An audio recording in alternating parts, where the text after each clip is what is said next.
Küçük bir kanalsanız veya YouTube yolculuğuna yeni başlayan biriyseniz, YouTube'da daha fazla izlenebilmek için ve daha fazla abone kazanabilmek için tüm bunları 2024 yılında yapıyor olmanız gerekiyor. Yüksek aboneye sahip olsanız bile bu bilgiler yine de büyümenize ve daha fazla para kazanmanıza yardımcı olur. Çünkü hakkında konuşacağım şeylerin çoğunu, özellikle de sonuncusunu yapmadığınıza eminim. MrBeast gibi büyük kanallar bile bunları tavsiye ediyor. Ancak pek çok içerik üreticisi bu tavsiyeleri görmezden geliyor. Ama önce bunlara en baştan başlamamız gerekiyor. O zaman hadi başlayalım.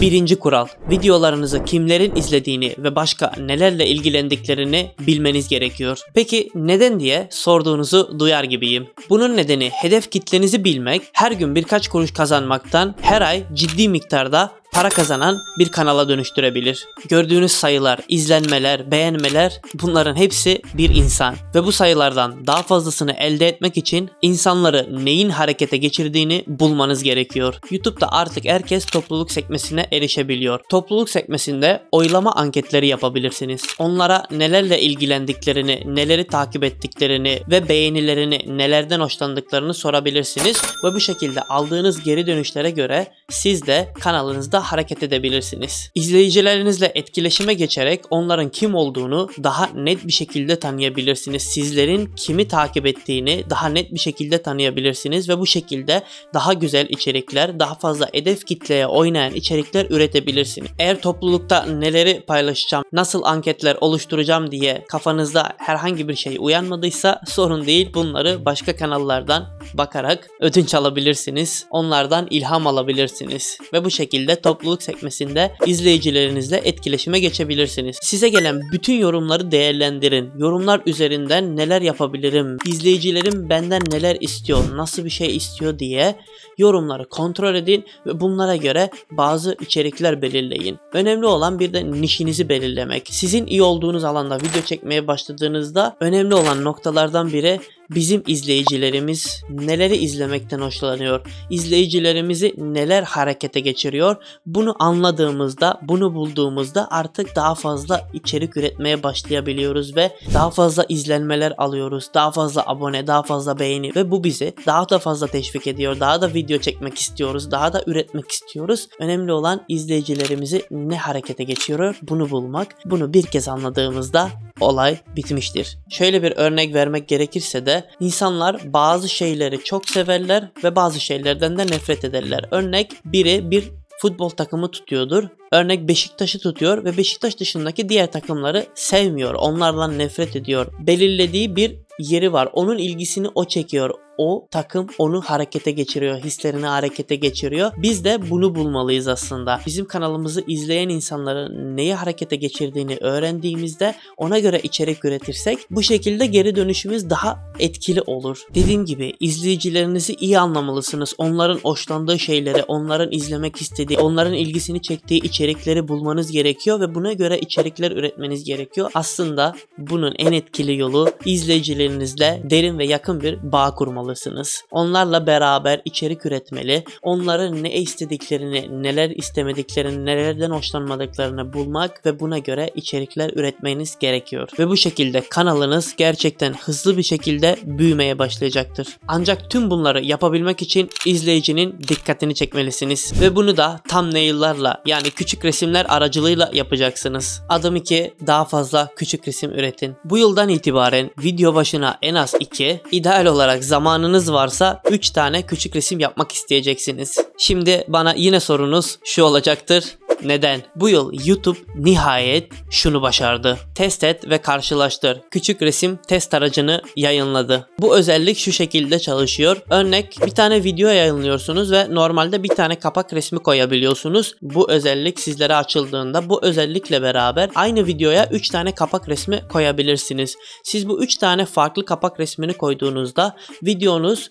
Sürekli olarak insanlara farklı kapak resimleriyle hangi insanın daha fazla ilgisini hangi kapak resmi çekiyorsa veya bir kapak resminiz daha fazla tıklanma alıyordur. YouTube daha fazla onu öne çıkararak o kapak resmini gösterecek. 3 kapak resmini farklı göstererek insanların geri dönüşlerini sizlere bir ortalamayla yansıtacaktır. Örnek 3 tane kapak resminizden biri %80, diğeri %15, bir diğeri de %5 tıklanma almıştır ve siz de buradan gördüğünüz üzere %80'lik ortalamasıyla bu kapak resmimiz daha fazla ilgi çekmiş ve bundan sonra ben de bu şekilde daha fazla kapak resmi üretmeye çalışırım. Buna benzer kapak resimleri üretmeye çalışırım. Çünkü benim bu kapak resimlerim bu şekilde dikkat çekiyor.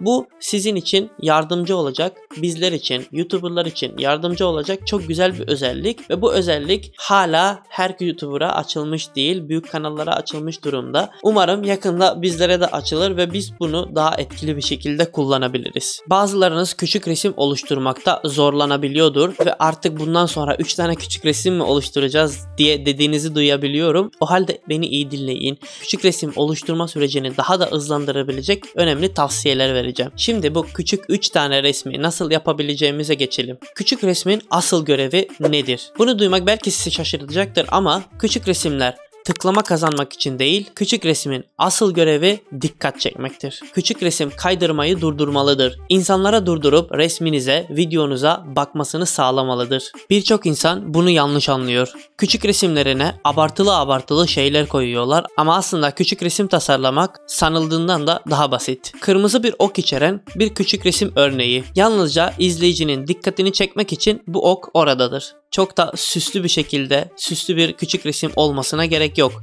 Çok basit, izleyicinin dikkatini çekebilecek kadar basit olmalı ve dikkat çekmelidir. Küçük resim ve başlık izleyicinin bir videoya tıklamasında veya tıklamamasında büyük bir rol oynar. Ve evet, keşke başlıklar için de küçük resimlerde uygulayabileceğimiz 3 tane testi yapabilseydik. Bu şekilde hangi başlığın daha popüler olabileceğini ve nasıl başlıklar kullanmamız gerektiğini daha kolay bir şekilde görebilirdik. Ama bu konu başka bir videonun konusu. Küçük resimler hakkında bilmeniz gereken ikinci şey. Bunların yaklaşık %99'unun 5 farklı stilden oluşturulmuş olmasıdır. O halde bu 5 tane farklı stili şu şekilde sıralayalım. Birincisi tamamen yoğun bir şeyin gösterilmesiyle ilgili olan kapak fotoğrafı. İlk olarak orta aksiyonun küçük resmini aldık. Bu tamamen yoğun bir şeyin gerçekleştiğini göstermek içindir. İzleyicinin daha sonra ne olacağını öğrenmek için tıklamasını gerektiren bir gerilim anı gibidir. Videonuz benzersiz, ekstrem veya aksiyon dolu bir konuyla alakalıysa bu şekilde orta resmini kullanabilirsiniz. İkinci adımımızda kafa vuruşumuz. Bu aslında oldukça çok basit. Bir tarafta bir vesikalık fotoğraf veya bir kişi var. Diğer tarafta ise arka plan resmi, metin veya videonun temasıyla ilgili diğer öğeler var. Bu küçük resim tarzı oyun videolarında, teknoloji videolarında, ürün tanıtım videolarında vesaire gibi videolarda önemli etkileşimi alır ve bu şekilde küçük resimlerinize bir değer katabilirsiniz. Sizin oradaki vesikalık fotoğrafınızda veya ön plana çıkan kişinin fotoğrafında burada bir duygu da verebilirsiniz. Sadece duygu yüklü, hiç yazı olmayan fotoğraflar, örnek şaşırmış duygusu, işte ne bileyim mutlu olmuş duygusu vesaire, bunları verirseniz arka plana kullandığınız öğelerle resminizin ne anlatmak istediğini çok basit bir şekilde açıklayabilirsiniz. Hiç metine gerek duymadan. İkiye bölünmüş resimler. Biriyle veya bir konuyla ilgili, herhangi bir şeyle ilgili ikiye bölünmüş bir konuyu anlatacaktır bu resmimiz. Örnek öncesi ve sonrası. Zamanın ilerlemesini veya 2 tane farklı olayı da gösterebilir. Bir videoda dönüşüm duygusunu aktarmanız gerektiğinde en iyi sonucu verir. Şimdi sohbet veya çoklu konuşma küçük resmine geçelim.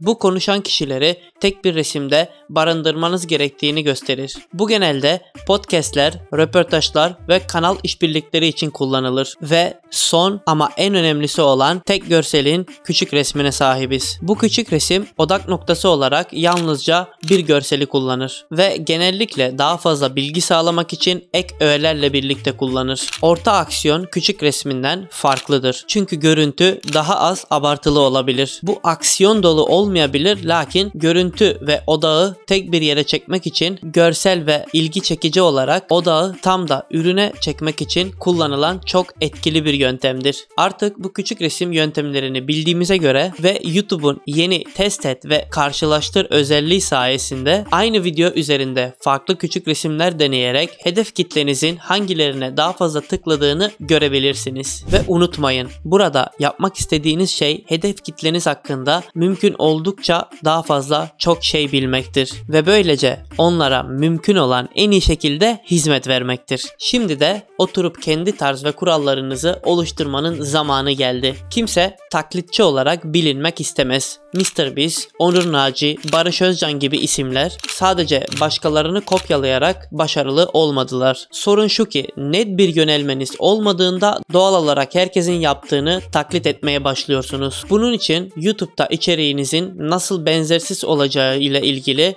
düşünmeye başlayın. Biraz zaman ayırın ve işte odaklanmanız gereken birkaç alan. Mizahınız, kişiliğiniz, videolarınızın ritmi, hızı ve prodüksiyon değeriniz, grafik, animasyon, metin kullanımınız. Bunun yanı sıra müzik tarzınız ve ses düzenlemeniz gibi konularda beyin fırtınası yapabilirsiniz. Her alanda büyük YouTuber'ların bir tarzı, bir anlatım şekli, yani onları değerli kılan bir değerleri var. Her yiğidin bir yoğurt yeme tarzı vardır. Ve tüm bunlar videonun başında size söylediğim son ve en önemli olan yapbozum son parçasını geri getiriyor. Çoğu içerik üreticisi bunu görmezden geliyor ama MrBeast'i bugünkü hale çeviren şey tam da bu. Bu biraz zor veya ulaşılmaz gelebilir ama en az bir YouTube içerik üreticisi ile bir YouTube dehası, bir YouTube beyni, bir YouTube ağı başlatın ve haftada en az bir kere 2 saat buluşmayı hedefleyin. MrBeast başarının çoğunu YouTube'a kendisi kadar takıntılı olan, birbirine sıkı sıkıya bağlı bir arkadaş grubuna sahip olmasına bağlıyor. Birbirlerinin hatalarından ve zaferlerinden öğrenmenin gücüydü. Burada da en önemli noktanın hatalardan ders çıkarabilmek olduğunu söylüyor. Hepsi bu işin içindeydi. YouTube'da bir videoyu iyi yapan şeyin ne olduğunu araştırdılar. Binlerce küçük resmi karşılaştırdılar ve insanların videoları izlemeye devam etmelerini sağlayan şeyin ne olduğunu araştırdılar. Ne olduğunu bulmaya çalıştılar. Peki biz bunu nasıl gerçekleştireceğiz?